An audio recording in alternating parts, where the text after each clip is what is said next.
Hello and welcome to another episode of Moose's Gear Goo Review.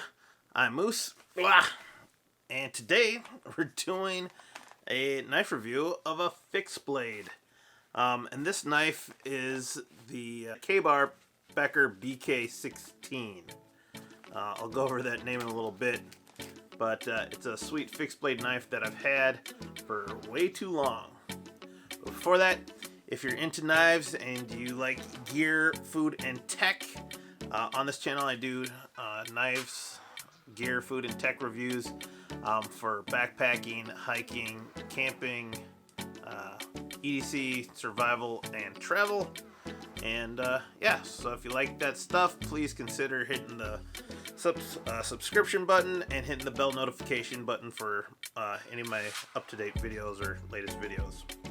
That being said, this is the BK16. Goes by many names. It's Ka-Bar BK16. BK stands for Becker Knife and Tool.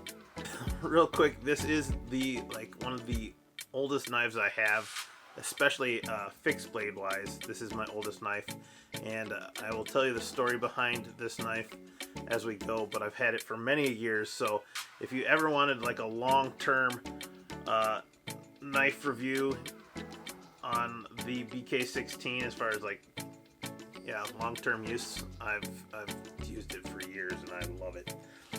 That being said, we'll go over the specs. The overall length is 9 1/4 inches. The blade length is just over 4 1/4 inches long. The handle thickness, or the blade thickness, is 0.17 inches thick.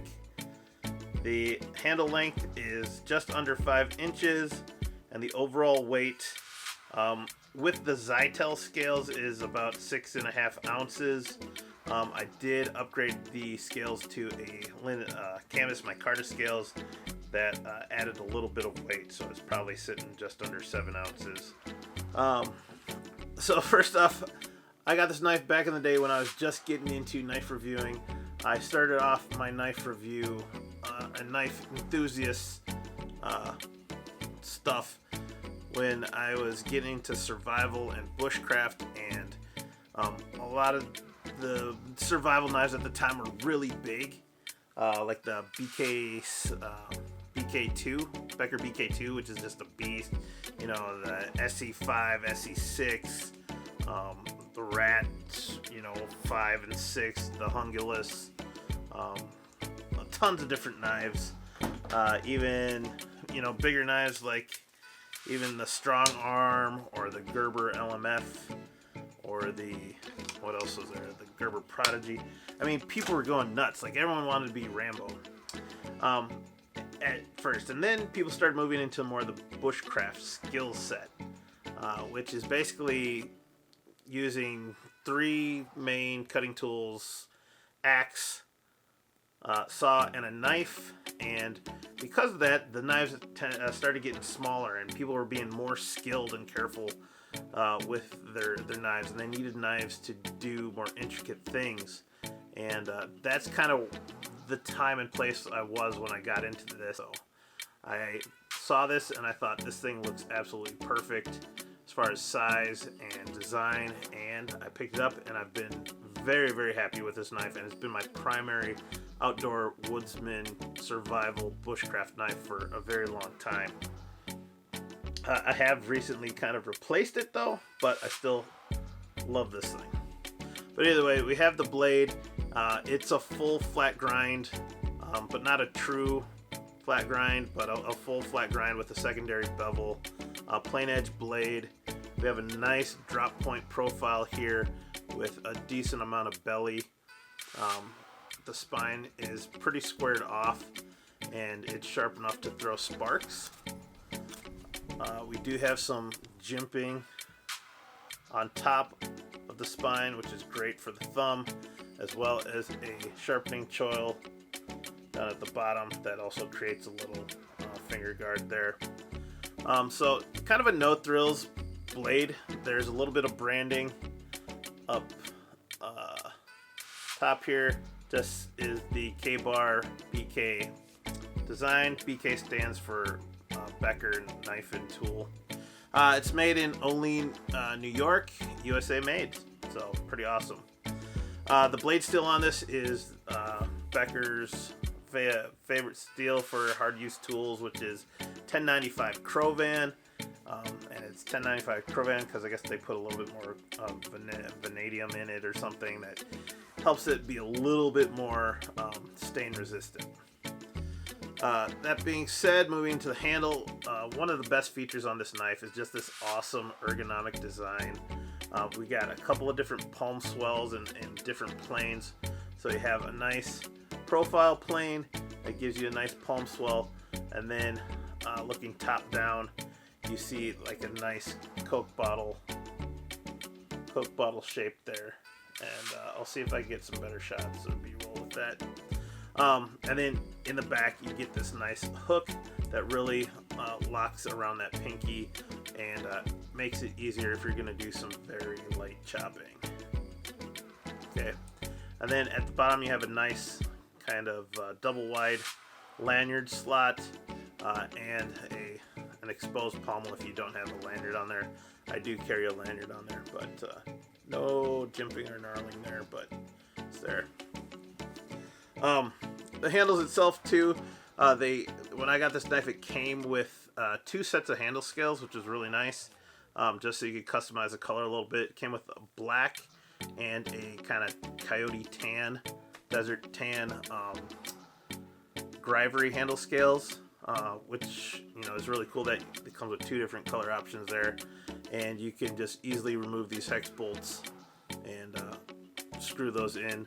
But then Ka-Bar offered an upgrade as far as like micarta handles, and they do this with most of the Becker line, and so I did get the micarta handles. These were a much lighter tan, but over the years of use and abuse and getting grime and gunk, these things have darkened up considerably, almost to like a dark brown, chocolatey brown, so pretty cool. I will say now, this isn't the original finish on the knife.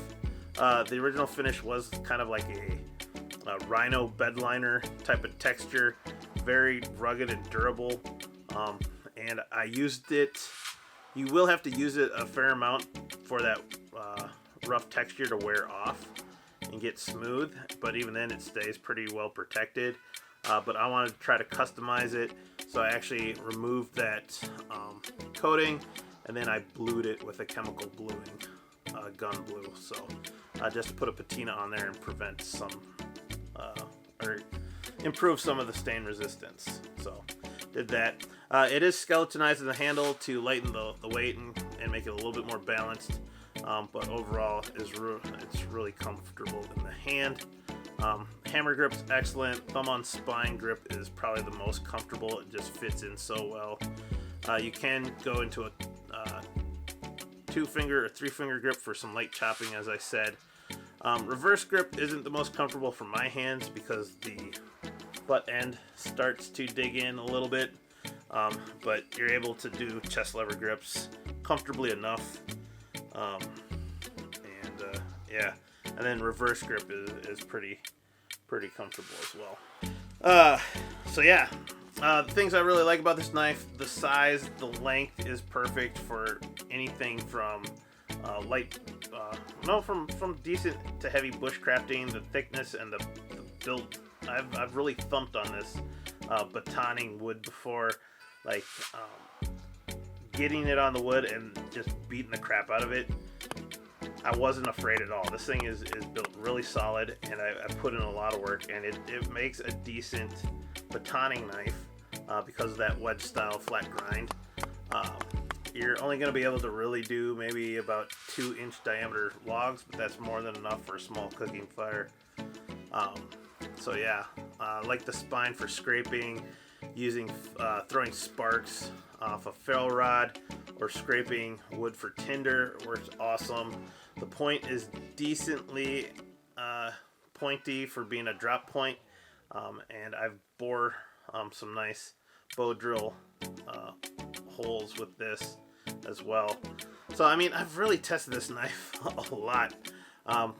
Fatigue in the handle never really happens. It's very comfortable, And yeah, I just love this knife. I've done enough bushcrafting, carving. Feather sticking's really nice with this as well. It's $10.95, so it's easy enough to put an edge on it. And the cost of this knife at the time of this video was around 80 bucks. I think when I first got it though, years back, it was like $60. It does come with a nylon sheath that looks kind of chintzy, but honestly, like, I've had this for like 8 years and it's held up excellent. You know, I've hiked with this on. I like the versatility of this sheath that can hold the knife ambidextrously as far as left or right. You just flip it either way, it doesn't really matter. The snaps are on there that work good. It snaps into place, it's not Velcro. There is some rattle because it's just a plastic insert in there, but it has a built-in front little pouch that I put, you know, a fire starter and a small flashlight in there and a whistle, I think. It has an easy on-off belt loop, so you just unsnap, unvelcro, and you can come off your belt or hook it onto something else. There's lash points everywhere, and then it also has a MOLLE compatible strapping back, so if you have pals or MOLLE webbing, you can easily attach it to a pack. Lash points again down there. Like, I don't know, just an awesome sheath. I wish you would have had options as far as picking a color. I think, and you can correct me if I'm wrong, that eventually they moved to more of like a polymer sheath or a better fitted kind of Kydex style sheath, but they might have only done that for the BK2. But either way, it wouldn't be hard to find custom Kydex makers to make you a sheath for this. But so far, this sheath is working great for me and I love it. So, yeah, that is the sheath.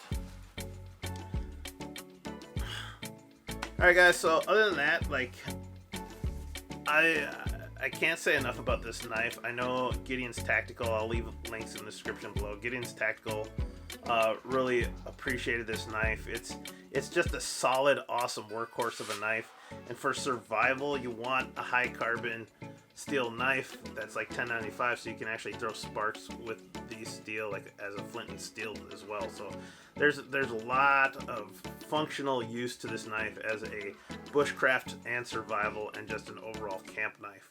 It's not overly heavy, so it's not going to weigh you down, but it's built rugged and tough that you know you can trust your life with it. So once again, just an awesome blade.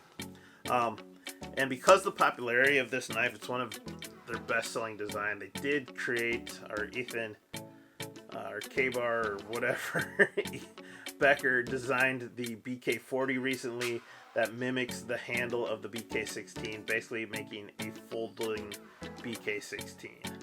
But instead of a drop point, they got a slight clip point. And so these are two awesome blades. And I'm hoping to eventually do kind of a review of both of these, comparison. But yeah, right now the glory goes to the BK16. So who is this for? This knife is easily for anyone who is getting into bushcraft, survival, or just needs a reliable, decent fixed blade for under, 90 bucks. So around $80. Yeah, can't say enough. This is a knife that I'd recommend to anyone if they're looking for a high carbon 1095 steel blade. This is the way to go. So there you have it, guys. Hopefully I got enough information to you from this. This is truly one of my favorite knives, and just so you know, I mean, it's comparable to the BK Strong or the Gerber Strong Arm. It's definitely comparable to the LT Wright Bushcrafter HC, and the Mora Garberg and the Condor Pterosaur. And out of all of these knives here, I have started carrying the Condor Pterosaur as my primary blade, but very similar in size. This is about $30 cheaper, but still always feel happy when I'm able to carry and use this knife. So There you have it, guys. That is the BK16, my oldest, longest buddy and hardworking workhorse that I have put through the paces. The BK16. Please check it out if you're looking for a great fixed blade. Other than that, remember to like, comment, and subscribe. Let me know what your favorite fixed blade for bushcraft or survival is down in the comments below. Peace, and I'll see you outside. Bye.